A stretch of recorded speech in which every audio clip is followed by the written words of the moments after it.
오늘 제목이 우림과 둠밈 그리고 관. 이 무슨 소린가 아마 하셨을 겁니다. 이 우림과 둠밈이라고 하는 것은 하나님의 뜻을 묻기 위해서 사용한 이제 기구입니다. 그래서 특별히 이제 제사장 지금 우리가 옷을 계속해서 살펴보면서 거기에 담겨 있는 복음적 의미를 살피고 있지요.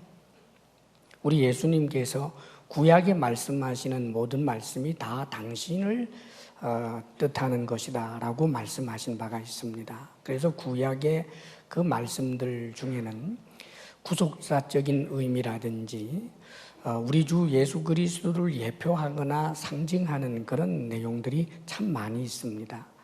그렇기 때문에 제사장의 옷도 마찬가지였고 이 제사장의 옷과 모자, 이 관이라고 오늘 이제 제목을 정했는데 관은 곧 모자를 말하는 거예요.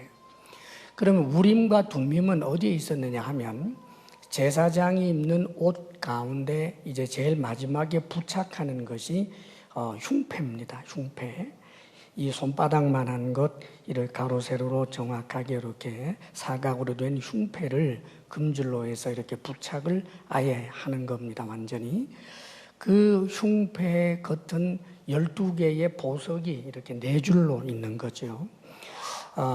거기에는 이제 이스라엘 지파의 이름들을 도장 새기는 법으로 보석에다가 이렇게 새겨서 이 흉패에 붙입니다.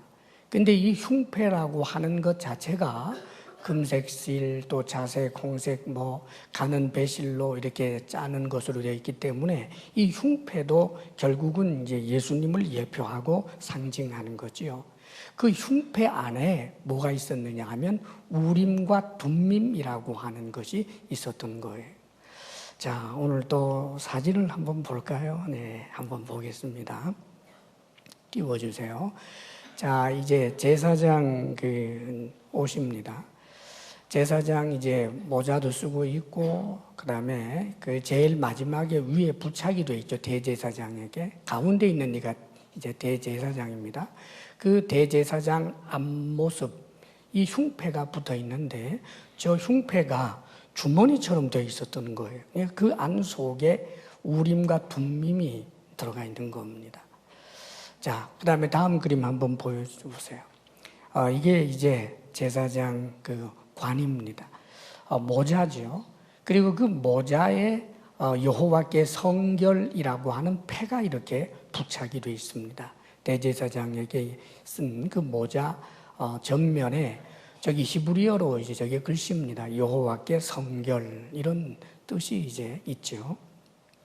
그 다음에 다음 그림 또 있나요? 예. 저게 이제 관에 부착된 패지요. 모자에 부착된 그런 패가 있고 또 흉패가 있고 이렇게 이제 우리가 사진을 보았는데 아쉬운 것은 우림과 둠밈 사진은 없어요. 왜 없느냐 하면 아무도 몰라요. 그러니까 우림과 둠밈을 분명히 성경에 보면 하나님의 뜻을 묻기 위해서 사용되었다라고 하는 내용은 참 많아요. 그런데 그 우림과 둠밈이 어떤 모양으로 생겼는지, 어떤 재질로 되어 있는지, 그것을 사용할 때는 어떤 방법으로 사용하는지는 전혀 나와 있지를 않아요. 그래서 지금도 이 우림과 둠밈에 대해서 모세에 의해서 주어졌던 그 우림과 둠밈이 어떤 재질로 어떤 모양으로 되어 있는지 현재 이스라엘 사람들도 모릅니다. 그러면 오늘 이 말씀을 통해서 이 우림과 둠밈 그리고 이 관에 부착된 그 패, 여호와께 성결이라고 부착된 이 모자에 관해서 그 의미를, 복음적 의미를 좀 살펴보도록 합니다. 먼저는 이 관 의미를 좀 살펴보겠습니다. 36절에서부터 39절까지의 말씀인데 우리 다시 한번 한 목소리로 한번 읽었으면 좋겠습니다. 다 같이 시작. 너는 또 순금으로 패를 만들어 도장을 새기는 법으로 그 위에 새기되 여호와께 성결이라 하고 그 패를 청색 끈으로 관 위에 매되 곧 관 전면에 있게 하라. 이 패를 아론의 이마에 두어 그가 이스라엘 자손이 거룩하게 드리는 성물과 관련된 죄책을 담당하게 하라. 그 패가 아론의 이마에 늘 있으므로 그 성물을 여호와께서 받으시게 되리라. 너는 가는 배실로 반포 속옷을 짜고 가는 배실로 관을 만들고 띠를 수놓아 만들지니라. 예, 이 관이 바로 모자고 그 모자에 이제 패를 부착을 하는데 여호와께 성결이라고 하는 이 패를 반드시 부착해서 하나님 앞에 나오라는 거지요. 대제사장에게 그렇게 이제 하나님께서 명령하신 겁니다. 왜 그렇게 하셨을까? 이 관도 말하자면 이 모자도 또 여기 부착하는 패도 모두가 다 예수 그리스도를 예표하고 상징하는 의미가 거기 담겨 있습니다. 하나님께서 지금 대제사장에게 이것을 부착해야 할 중요한 이유를 이렇게 말씀하십니다. 이 패를 아론의 이마에 두어 그가 이스라엘 자손이 거룩하게 드리는 성물과 관련된 죄책을 담당하게 하라 그러십니다.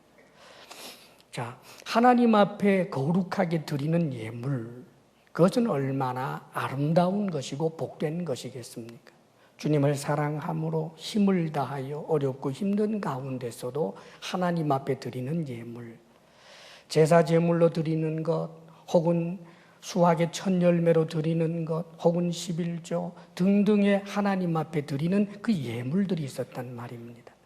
그런데 놀랍게도 이 예물이 하나님 앞에 기계적으로 자동적으로 받아들여지는 것이 아니라는 말입니다. 왜냐하면 이 예물은 죄인인 우리들이 하나님 앞에 드리는 것이기 때문에 하나님께서 그것을 받지 아니하십니다. 그래서 성경에 보게 되면 인류의 이제 제사가 성경에 첫 번째 제사들, 이제 기록된 제사들이 나오는데 아벨이 드리는 제사는 하나님이 받으시지요. 그 예물을 연락해 주십니다. 그러나 가인이 드렸던 그 제물은 연락하지 않아요. 하나님 앞에 예물을 드리기만 한다고 해서 하나님이 다 받으시는 분이 아니다 그 말이죠. 이 말은 우리 하나님은 거룩하신 분이고 누군가에게 무엇인가를 받아야만 하는 그런 존재가 아닙니다. 만일 우리가 드리는 것을 받아주었다면 그것은 우리에게 영광인 거예요. 사랑하는 여러분, 우리가 하나님 앞에 드림으로 인하여 하나님이 받으셨다라고 하는 것은 그 예물만 받았다라고 하는 의미가 아니라 나 자신도 받으셨다는 뜻입니다. 하나님께 허용된 존재, 하나님께 드려진 존재, 하나님께서 품에 안으시는 존재가 되었다라고 하는 것인데 그것은 내가 스스로 가지고 있는 나 자신의 성결, 나 자신의 의 그것으로 되는 것이 아니라는 말입니다. 대제사장이 여호와께 성결이라고 이렇게 써붙인 것은 성결하게 살아야지, 성결하게 살아야지, 그렇게 성결하게 살고 몸부림을 쳤기 때문에 그래서 너 성결하게 살았으니까 네가 올리는 이 죄책이 가득한 예물을 받아주겠다 하는 것이 아니고 당연히 성결하게 살아야 되겠지만 근본적으로 여호와께 성결이라고 하는 이 패를 부착하라는 거예요. 이 배를 부착함으로 네가 이스라엘 백성들이 드리는 그 예물들을 담당하는 제사장으로 담당하게 될 때 그 예물들을 내가 용납하고 받아주겠다는 말이지. 이것은 바로 우리가 하나님 앞에 나아갈 자격이 없고 우리가 하나님 앞에 예배드릴 자격도 없고 하나님 앞에 우리 자신을 드릴 아무런 자격이 없지만 우리 주 예수 그리스도 십자가 구속의 은혜로 우리가 하나님 앞에 허용된 존재가 되고 하나님께서 우리를 의롭다 여기시사 우리의 허물 많은 그 드림조차 다 받아주신다는 의미입니다. 할렐루야. 사실 우리는요 하나님 앞에 이 예물을 드리지만 좋은 예물들이지요. 그러나 우리는 선한 일을 하면서 동시에 악이 묻어 있다라고 하는 것을 알아야 합니다. 옛날에 이스라엘 백성들이 하나님 앞에 예물을 드렸지만 저들이 최선을 다한 정성을 다 쏟아 부었다고 할지라도 그 예물에는 반드시 인간의가 들어가 있고 인간의 여러 가지 악한 죄가 묻어 있을 수밖에 없는 것입니다. 하물며 하나님 앞에 드려졌던 가축들의 경우에는 죄를 전가하는 전가의식까지 하지 않습니까? 안수하면서 나의 모든 죄를 담당해 달라고 하는 그런 죄의 전가의식까지 있었습니다. 이런 모든 것을 받아들여 줄 수 있다라고 하는 것, 그것은 오직 우리 주 예수 그리스도의 십자가 구속의 은혜밖에 없는 것입니다. 사랑하는 여러분, 오늘 우리가 예배를 드린다는 것 영광스러움으로 알 수 있기를 바랍니다. 하나님 앞에 드림이 감사와 감격이라는 사실을 기억하시기를 바랍니다. 내가 하나님 앞에 시간을 드리고 재능을 드리고 땀을 흘려서 주님을 위해서 무엇인가 봉사할 수 있다라고 하는 것을 자신의 의의 깃발로 삼지 마십시오. 그것은 하나님께서 받아주신다라고 하는 놀라운 영광된 이야기인 것입니다. 내가 주를 위해서 일할 수 있음에 감사합니다. 드릴 수 있음에 감사합니다. 나를 받아주셔서 감사합니다. 예수 그리스도 십자가 구속의 은혜 앞에 늘 감사하는 주의 사람들 되시기를 바랍니다. 아멘. 그리고 이제 오늘 말씀 우림과 둠밈에 관한 말씀입니다. 우림과 둠밈, 이 말씀에 대해서 좀 더 살펴볼 텐데 거기 30절 우리 같이 한번 또 읽어보겠습니다. 다 같이 한 목소리로 시작. 너는 우림과 둠밈을 판결 흉패 안에 넣어 아론이 여호와 앞에 들어갈 때에 그의 가슴에 붙이게 하라. 아론은 여호와 앞에서 이스라엘 자손의 흉패를 항상 그의 가슴에 붙일지니라. 판결 흉패라고 말하죠. 여기 이 흉패의 이름이 그냥 흉패가 아니라 판결 흉패. 왜냐하면 이 흉패 안에 우림과 둠밈이 있어서 이 우림과 둠밈을 가지고 하나님의 뜻을 묻는 데 사용되었기 때문입니다. 성경에 보면 우리 하나님께서 모세를 통해서 이제 여호수아를 후계자로 정하여서 이제 여호수아를 세우게 되는 장면이 나오는데 민수기 27장 21절에 보게 되면 이렇게 기록이 되어 있어요. 잘 들어보세요. 그는 즉 여호수아는 제사장 엘르아살 앞에 설 것이요 엘르아살은 그를 위하여 우림의 판결로서 여호와 앞에 물을 것이며 그와 온 이스라엘 자손 곧 온 회중은 엘르아살의 말을 따라 나가며 들어올 것이니라 그럽니다.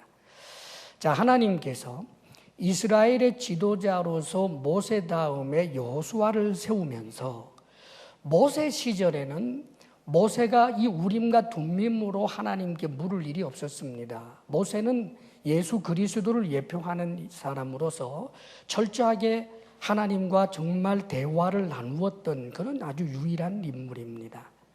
그런데 모세의 후계자인 여호수아부터는 때때로 하나님께서 여호수아에게 직접 말씀하시기도 하지만 그러나 하나님께서 여호수아가 원할 때마다 하나님이 말씀해 주시는 것은 아니었어요.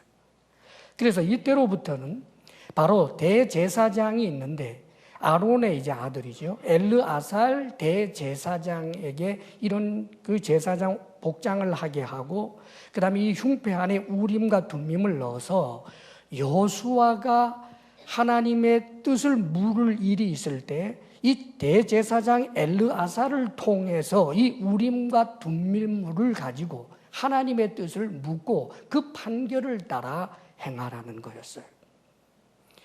그래서 계속해서 이스라엘의 왕정 시대에도 왕이 대제사장을 통해서 대제사장이 가지고 있는 우림과 둠밈으로 하나님의 뜻을 묻는 일들을 하게 했던 것입니다. 왕정시대 그 이전에는 사사시대에도 마찬가지였고요.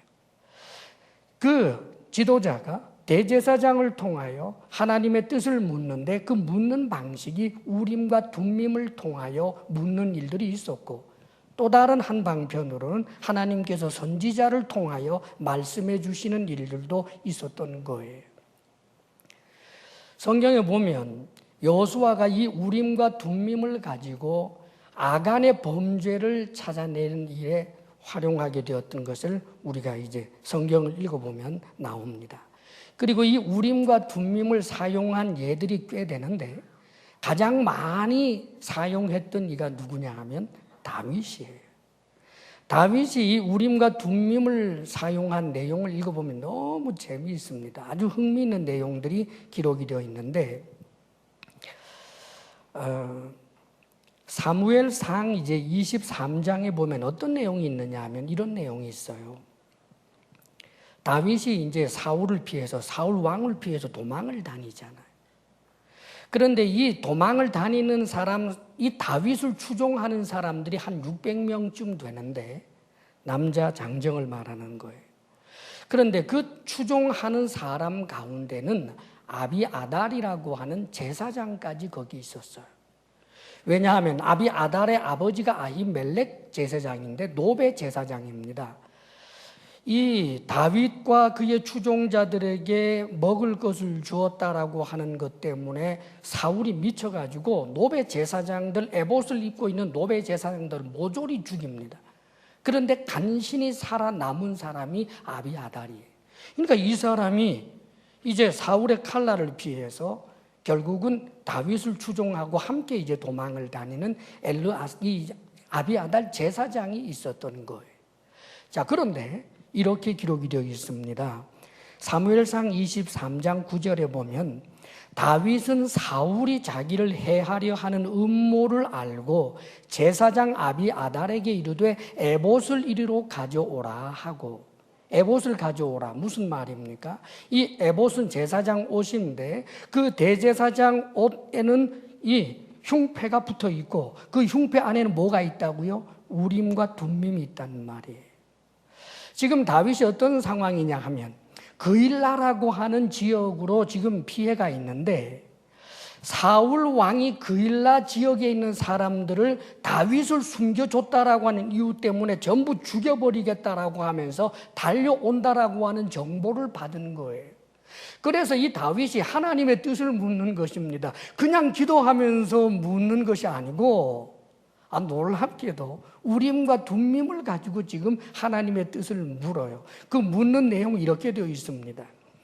다윗이 이르되 이스라엘의 하나님 여호와여, 사울이 나 때문에 이 성읍을 멸하려고 그일라로 내려오기를 꾀한다 함을 주의 종이 분명히 들었나이다. 그일라 사람들이 나를 그의 손에 넘기겠나이까? 주의 종이 들은 대로 사울이 내려오겠나이까? 이스라엘 하나님 여호와여, 원하건대 주의 종에게 알려주옵소서 하니 여호와께서 이르시되 그가 내려오리라 하신지라. 다윗이 이르되 그일라 사람들이 나와 내 사람들을 사울의 손에 넘기겠나이까 하니 여호와께서 이르시되 그들이 너를 넘길 것이니라 하니라. 사랑하는 여러분, 무슨 소리예요? 지금 이 그일라 동네에 사울이 쳐들어온다라고 하니까 하나님의 뜻을 묻는 거예요. 하나님, 제가 여기 그냥 숨어 있어도 돼요? 사울이 정말 이리로 온다는 말입니까? 사울이 이리 온다.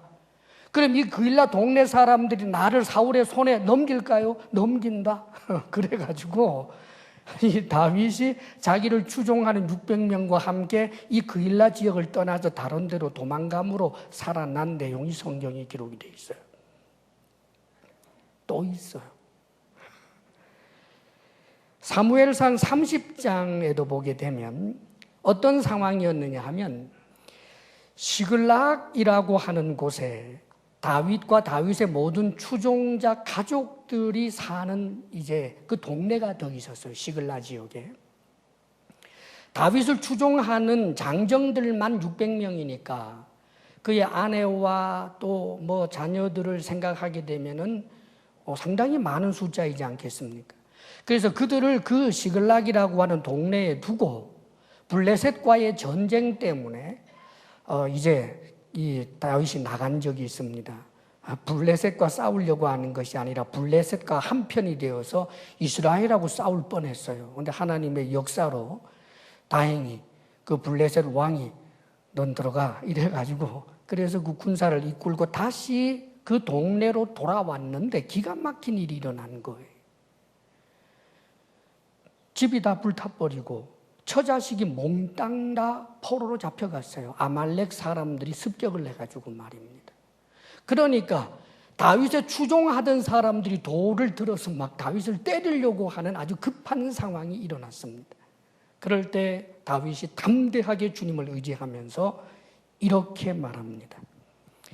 다윗이 아히멜렉의 아들 제사장 아비아달에게 이르되 원하건대 에봇을 내게로 가져오라.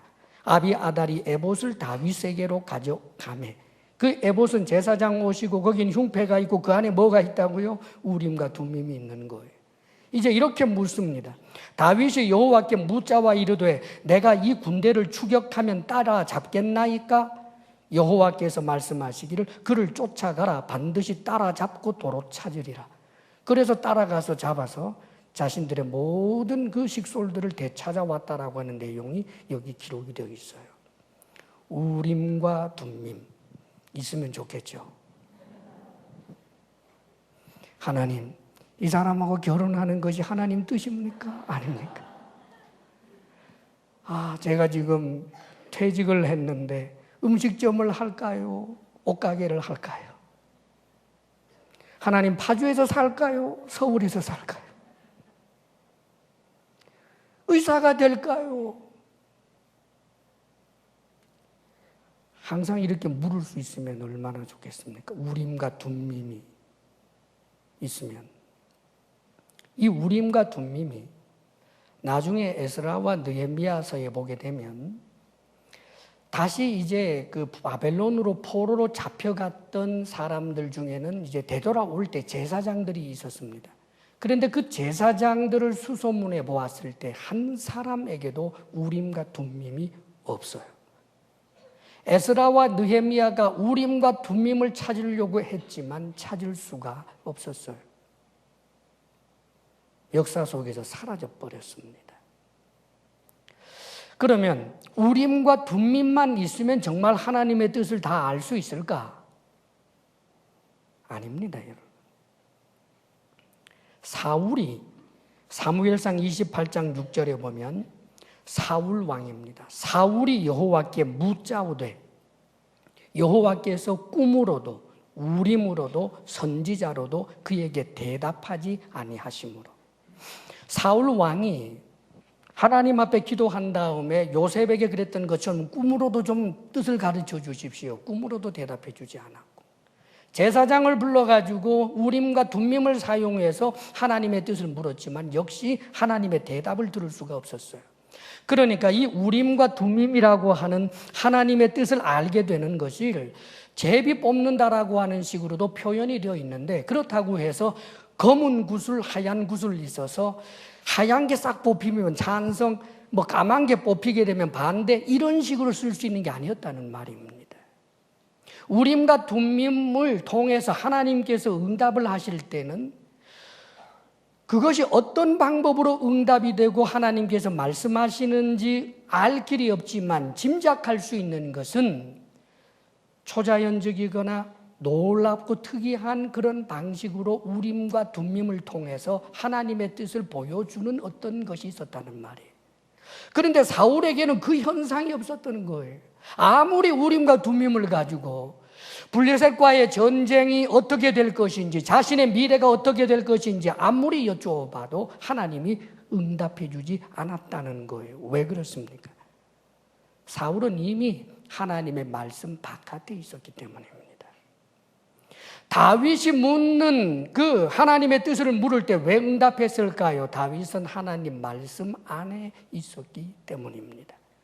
우림과 둠밈이 사실은 하나님의 뜻을 보여주는 것이 아니고 하나님의 말씀 안에 있는 이들에게 하나님께서 이 우림과 둠밈을 통해서 명명백백하게 그 뜻을 보여주는 그런 일들을 하셨던 것은 여호수아라든지 여호수아가 죽고 난 다음에 사사시대 그 초기에 여호수아와 함께 저 가나안 땅을 정복하기 위해서 싸웠던 그 믿음이 좋았던 그 세대들 잠깐, 그 이후에는 다윗을 지나서부터는 이 우림과 둠밈을 통하여 하나님의 뜻을 발견하게 되는 일들이 거의 없어져 버리고 말았습니다.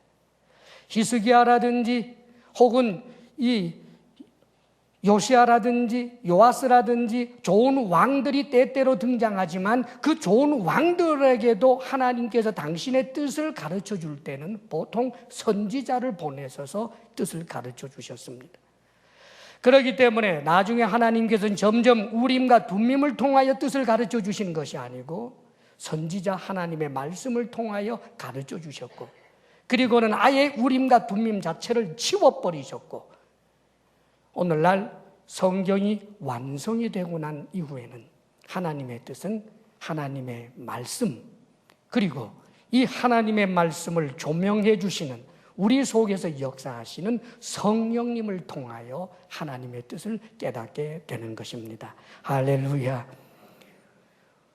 우림과 둠밈으로 하나님 뜻을 묻듯이 때때로 어떤 이들은 마치 예수 점장이 찾아가듯이 기도 많이 했다라고 하는 이들을 찾아가서 내가 옷가게를 할까요? 아니면 신발 가게를 할까요? 하나님 뜻이 어디 있습니까? 라고 물으면 기다려보세요. 그리고는 옷가게를 하라고 하십니다. 그러면 그것을 하나님의 뜻인 줄 알고 신탁으로 알고 하는 이들이 있어요. 분명히 말씀드립니다. 하나님의 뜻을 그런 방법으로 아는 것 아니에요. 하나님의 뜻은 하나님의 말씀과 그리고 성령의 역사를 통하여 하나님의 뜻을 분별할 줄 아는 지혜가 있어야 하는 것입니다. 자, 그렇다면 어떻게 하면 될까? 가장 중요한 것은 우리가 하나님의 말씀을 알아야 하고 하나님의 말씀에 명명백백하게 이미 기록되어 있는 것은 하나님의 뜻입니까? 아닙니까? 라고 물을 이유가 없어요. 예배를 드리는 것이 하나님 뜻입니까? 아닙니까? 예, 응답 안 하시지요. 하나님의 뜻은 예배 드리는 것이라고 성경에 말씀하고 있기 때문입니다. 제가 살다 보니 지금 처지가 어려워서 도적질을 해야 먹고 살 것 같은데 하나님 뜻은 어디에 있습니까? 금식하며 물어보십시오. 사랑하는 여러분, 하나님 뜻은 도적질하지 말라고 말씀하셨잖아요. 명명백백하게 하나님의 말씀에 기록되어 있는데도 불구하고 하나님의 뜻을 묻는 것은 하나님을 시험하는 죄를 범하는 것입니다. 어떤 그 여성이 아가씨가 크리스찬 아가씨가 그만 유부남을 사랑하고 그래서 유부남과 이 부적절한 그런 교제를 하게 되었답니다. 그런데 너무 뭐 사랑하고 막 그러다가 보니까 그래도 크리스찬이고 기도도 많이 해봤던 그런 이제 아가씨니까 이제 하나님 앞에 눈물로 기도하는 거예요. 그래서 하나님 뜻은 어디에 있습니까? 어디 있기는 빨리 헤어져야지.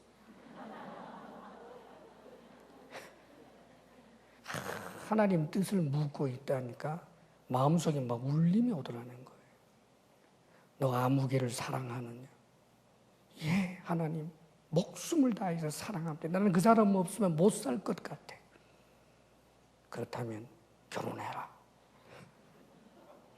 그래가지고 이 아가씨가 그 유부남한테 당신 이혼하세요. 나하고 당신이 결혼하는 것이 하나님 뜻이래요. 예. 무슨 뜻입니까? 하나님 뜻을 성경에 명백하게 있는데도 불구하고 그렇게 하나님 뜻을 묻다가 보면 이 아가씨 속에 일어났던 그 울림, 옛날에는 성령의 역사로 일어났던 그 울림과 통로는 같아 보이지만 느낌도 같아 보이지만 그러나 그것은 성령의 울림이 아니고 귀신, 마귀의 속임수인 것입니다, 여러분. 사랑하는 여러분, 자신이 가지고 있는 주관적 체험에 의지해서 하나님의 뜻을 묻다가 보면 얼마나 큰 오류를 범하게 되는지 몰라요. 전날에 그 다미 선교회 같은 경우에도 성경에는 명백하게 우리 주님의 재림의 때를 모른다라고 했는데 하나님이시여 경건한 자에게는 도적같이 임하지 않는다라고 말씀하셨사오니 하나님 우리 예수님이 언제 재림하실지 가르쳐 주옵소서 금식하면서 때를 쓰면서 그러니까 어느 날 울림이 일어나는 거예요. 언제 온다? 정말입니까? 언제 온다? 같이 모여 기도하니까 동시에 다 그런 소리 듣는 거예요. 언제 온다? 그래가지고 난리를 치다가 망한 것 여러분 너무나 잘 알지 않습니까?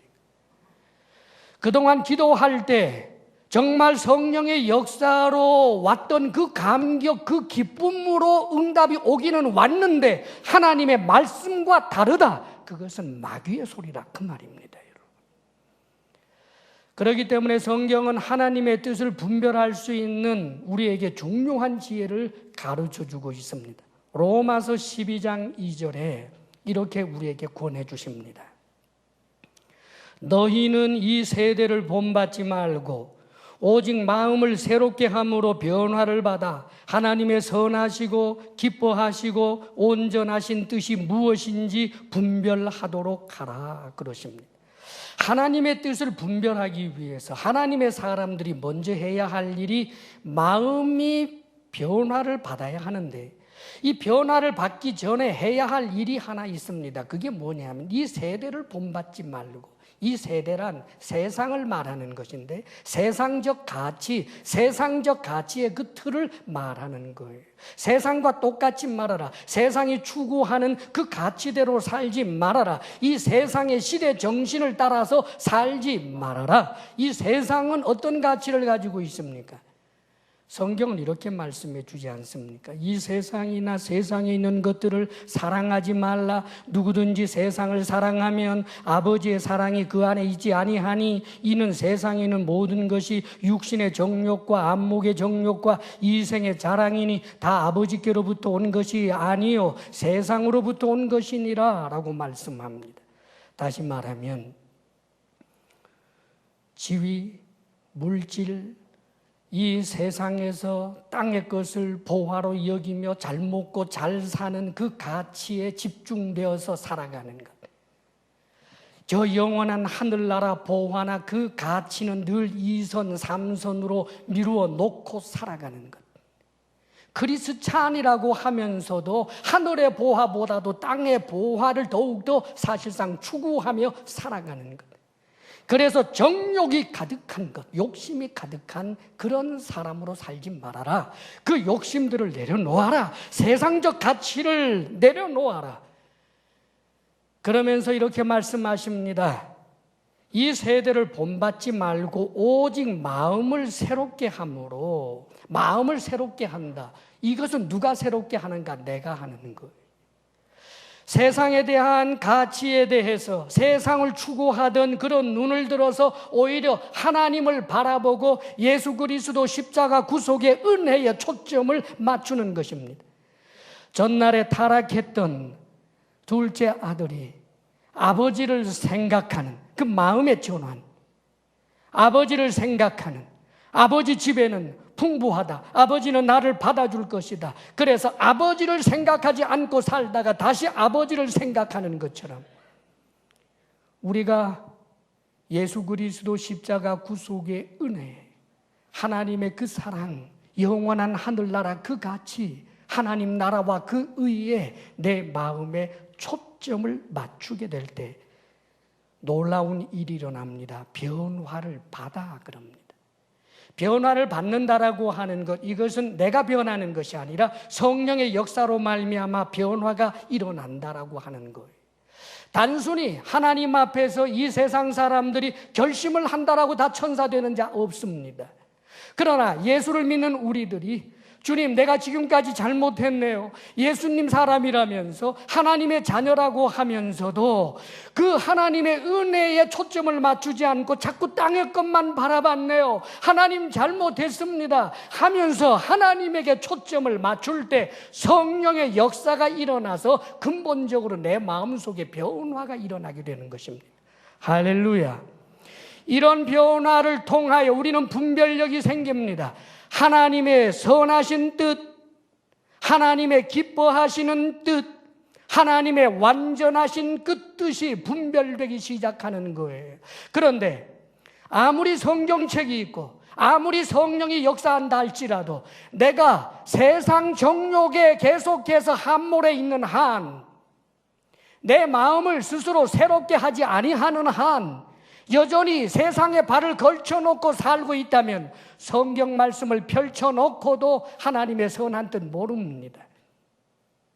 나의 선을 하나님의 선이라고 말해버리는 거예요.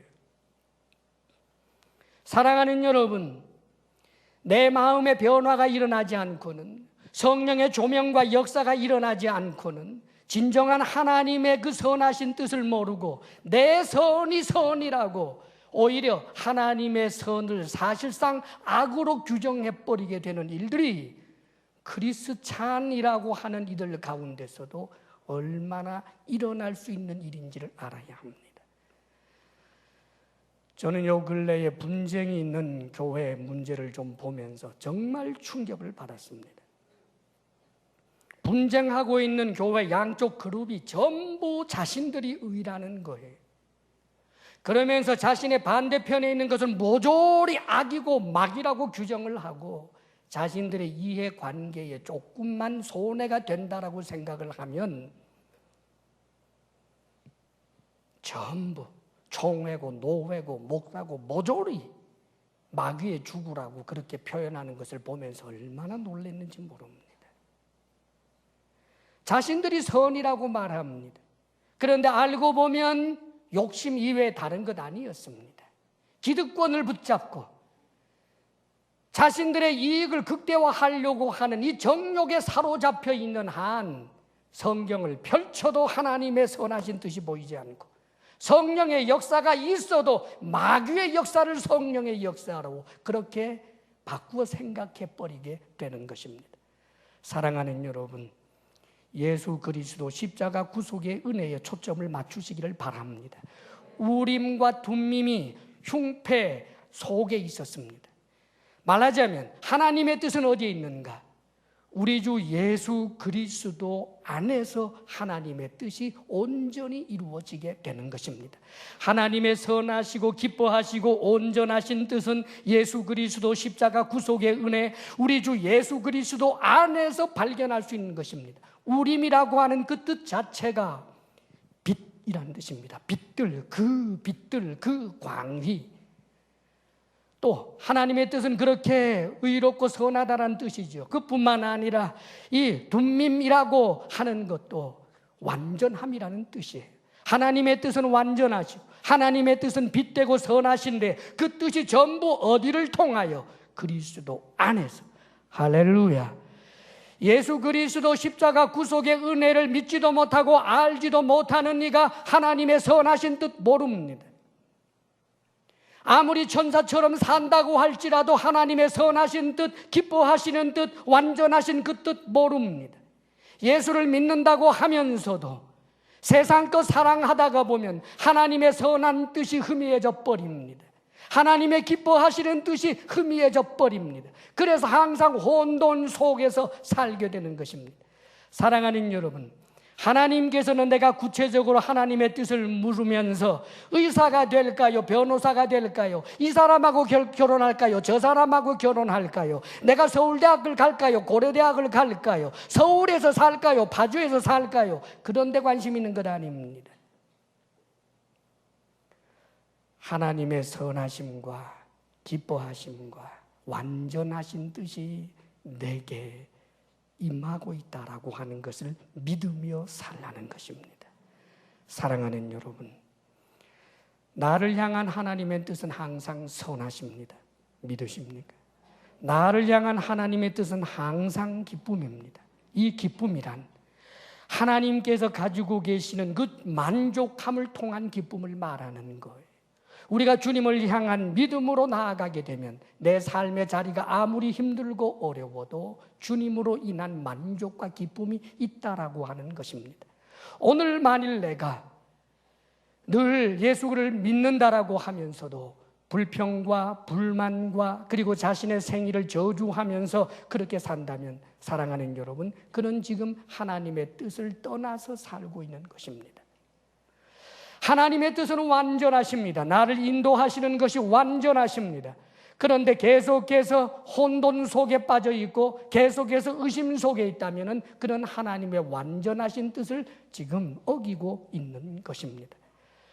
나를 향한 하나님의 선하시고 기뻐하시고 온전하신 그 뜻을 믿고 날마다 주님의 뜻을 그렇게 분별하며 감사하며 힘있게 살 수 있기를 주의 이름으로 축원합니다.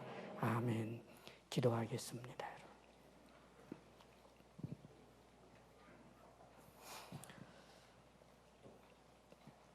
이 시간 잠깐 주님 앞에 잠시 결단의 기도를 드립니다. 우리는 자격이 없지만 예수님의 보혈로 하나님 앞에 우리 자신을 드릴 수 있는 존재, 예배할 수 있는 이가 되었습니다. 예수 그리스도 구속의 은혜, 우리 주님으로 말미암은 그 은혜에 초점을 맞추고 살게 해달라고 기도하십시오. 이 세상을 본받지 않도록, 세상과 동화되어 버리지 않도록 언제나 우리의 마음을 주께 초점 맞춤으로 성령의 역사로 변화가 되고 하나님의 선하시고 기뻐하시고 온전하신 뜻을 분별할 줄 알며 하나님의 선하시고 기뻐하시고 온전한 뜻이 내게 임함을 믿으며 살게 하여 주옵소서. 이 시간 주님 앞에 간절히 결단하며 기도하겠습니다. 아버지 하나님, 참으로 우리로 하여금 하나님의 선하시고 기뻐하시고 온전하신 뜻을 분별할 줄 아는 하나님의 사람들 되게 하옵소서. 나의 선을 하나님의 선이라 주장하며 악에 속한 줄도 모르는 미련한 자 되지 않게 하여 주옵소서. 욕심으로 눈 멀고 귀가 막혀 성경 말씀을 펼쳐 읽으면서도 주의 뜻을 모르고 선포되는 하나님의 말씀을 들으면서도 깨닫지 못하는 그런 이들 되지 않게 하여 주옵소서. 아버지여, 하나님의 선하시고 기뻐하시고 온전하신 뜻이 나를 향하여 있음을 믿고 늘 믿음으로 살아가게 하옵소서. 아버지 하나님 앞에 예물을 올려드립니다. 드릴 자격 없지만 예수님의 보혈로 우리가 드리는 예물을 받아주실 뿐만 아니라 우리 자신도 하나님의 것으로 받아주시고 자녀 삼아주신 그 크신 은혜에 감사합니다. 아버지여, 우리 스스로를 돌아보며 우리가 예물을 올려드리지만 이 예물에 우리의 죄가 많이 묻어 있나이다. 긍휼히 여겨주시고 보혈로 덮으시며 받아 주옵소서. 사랑이신 아버지여, 주의 사랑하는 성도들이 이 땅의 모든 필요도 하나님의 말씀으로 공급받을 줄 알게 하여 주옵소서. 우리 성도들에게 건강의 복을 주옵소서. 마음의 평강 주옵소서. 부부사랑 돈독하게 하옵소서. 우리들의 자녀들이 하나님께 온전히 드려진 하나님의 사람들 되게 해 주옵소서. 이제는 우리 주 예수 그리스도의 크신 은혜와 하나님 아버지의 한없는 사랑과 성령의 교통하심과 충만케 하심이 주님 감사합니다. 믿음으로 살겠습니다. 결단하며 나아가는 사랑하는 모든 성도들 위해 이제로부터 영원토록 함께 하시기를 간절히 축원하옵나이다. 아멘.